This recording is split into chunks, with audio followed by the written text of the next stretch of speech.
Hey everyone, today we're going to be looking at our Hello World application and adding some buttons to it. So let's open up that project and we'll begin. We're going to add buttons that are going to change the background of our application. So it'll kind of tie into the last tutorial we did where we created different UI colors. But this time we're going to build on the Hello World application to add buttons to it that will change the UI colors that we created in the last application. So we can get rid of this preview screen because we don't really care for it right now. Then let's move up our Hello World label to make room for our buttons. So after we move up the label, we'll change our constraints again so that it'll roughly match what it should look like on one of the different phone screens. And so after we do that, let's add some buttons. So we just scroll down where we got our label for or before, and right under that is a button. And I'm just kind of align them a little bit, but I mean, placement of them really isn't that important for this tutorial. But we'll change it to the color blue, because well, this button I'm going to use to change the background to blue. I'm going to increase the size a little bit so that we can see it a little bit clearer when we actually run it on the iPhone simulator. So let's stretch it out a little bit. Now I guess we can add the next button.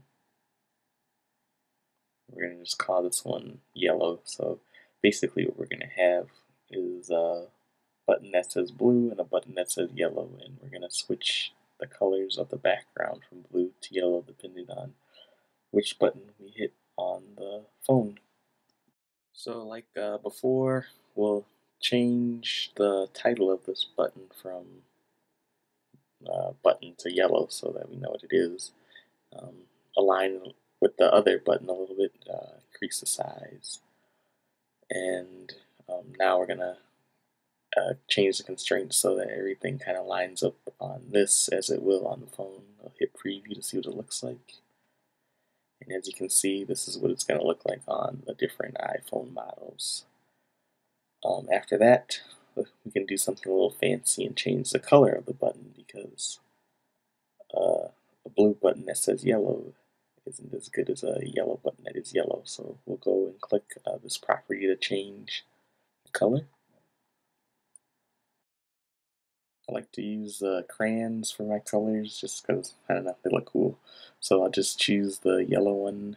I think they call it lemon. But so now we've changed the color. I may give this one a darker color just to stand out a little bit more.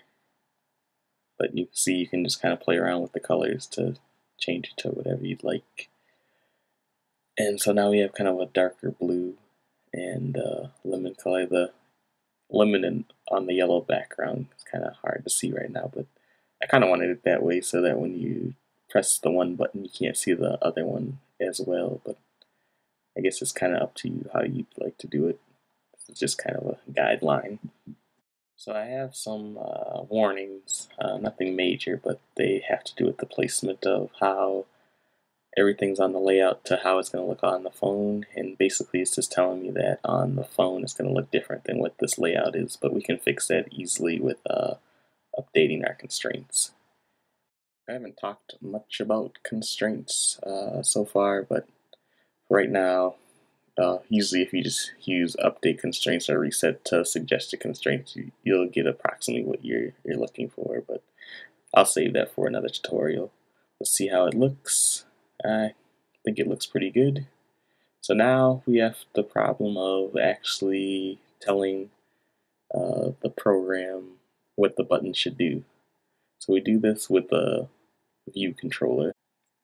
We can open the view controller from where we had our preview of our phones, I guess. And so now we have the view controller for this view, the view being our Hello World. If we go to connections, we can actually add different connections for this view controller. We have the button selected right now, so we're going to add a connection for that button. And we want to add a connection so that when a user touches it or touch up inside, that it does something. So all we have to do is drag and click that over into our view controller, and now as an action, we can give this a name. I'm just going to call it blue button. And so now that we know when someone hits the blue button, we have an event, and what's inside the brackets is actually what's going to happen. So we'll do the same thing for our yellow button. Call it yellow button. I mean, you can be more creative than me. But so now we have two different actions that will happen once a user touches one of the buttons. Now we just have to add code for what those actions should be. And we're going to go back to our old tutorial, or my second tutorial, where we talked about creating a custom UI color, and we're just going to do that right now. So to kind of recap what I did in that tutorial, we created a constant that's using the keyword let, and we just gave it a name, and then we're going to use the class UI color to create a color, and we're just going to do the initializer that lets us specify what the red, green, blue values are going to be for that color. So if you want more information on this step, I would look at my second tutorial where we kind of go in more depth about this. But right here we're just putting the RGB values in that I kind of know from my second tutorial, and we're just creating our blue and yellow colors. And now that's the only thing that's really left to do is to tell the background when it should change to those different colors. So this is pretty simple. All we have to do is change the view. So it's actually just called view, and if we say dot background color, which is going to give all the different kind of methods you can do to view, but what we are concerned with is background color, and we just say it is equal to one of our constant colors. When the user presses this button, this will be called, and the view background color will be changed.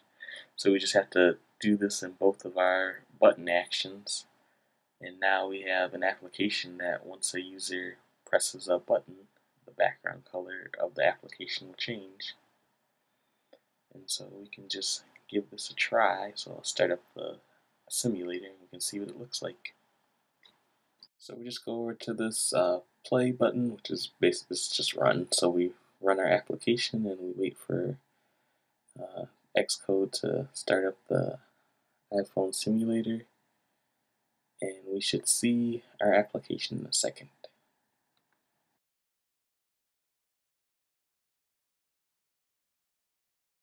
Sometimes it doesn't actually load the program correctly, which is the case this time. We can just manually open it by clicking Hello World, and that should link the program back up to Xcode, which isn't really a big deal, but sometimes it happens.